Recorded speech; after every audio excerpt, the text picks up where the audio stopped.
سجن ابو غريب هو ارهاب دوله منظم، وايضا من ابشع الدول التي تمارس الارهاب المنظم هي اسرائيل، العدو الاسرائيلي التي ما برحت منذ نشأتها، وهي تمارس كل انواع التطرف والعنصريه ضد الشعب الفلسطيني في القدس ورام الله وغزه وفي لبنان.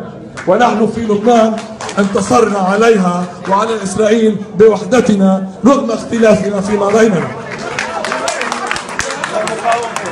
ولكن احد الزملاء تكلم عن الارهاب او عن قتل المواطنين في بعض الدول العربيه.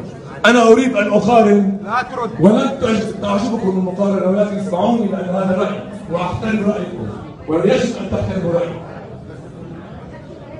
المقارنه بين الجيش المصري والجيش السوري. الجيش المصري دافع عن الشعب المصري مرتين ومنع احد ان يمس به مرتين خلال سنتين ب 2011 2013. اما الجيش السوري قتل شعبه يوميا.